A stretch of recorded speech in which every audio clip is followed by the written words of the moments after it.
আজকে আমরা বানাচ্ছি আমাদের গরুর জন্য কলার স্যান্ডউইচ। প্রথমে আমরা কলাটাকে গোল গোল করে কেটে নিচ্ছি। আর এখানে দেখতেই পাচ্ছেন আমাদের এক পাশে আছে পাউরুটি।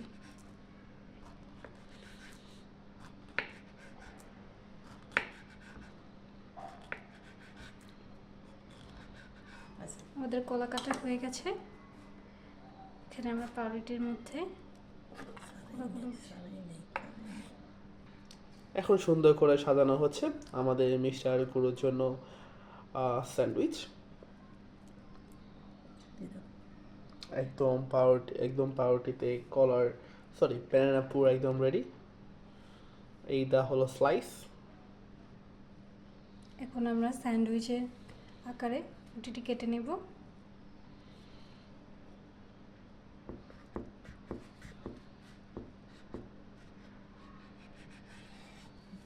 এই যে তৈরি হলো গেল আমাদের কলার স্যান্ডউইচ।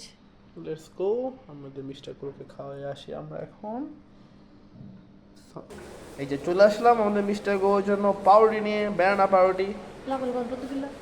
তো আমরা নিয়ে আসলাম আমাদের গরুর জন্য কলা দিয়ে স্যান্ডউইচ। এখন আমরা গরুটাকে খাওয়াবো।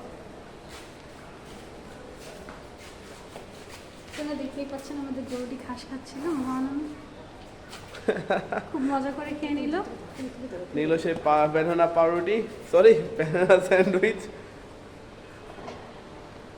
তাকে প্লেট সহ দেওয়া হলো এবার, যে স্যার আপনি প্লেট সহ নিন।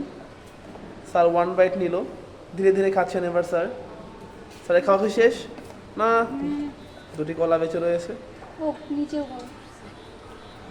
স্যার আপনার এই স্যান্ডউইচকে অনুভূতি কি আপনার স্যান্ডউইচকে? সবাই খাচ্ছে অনেকক্ষণ ধরে। ভালো লাগছে?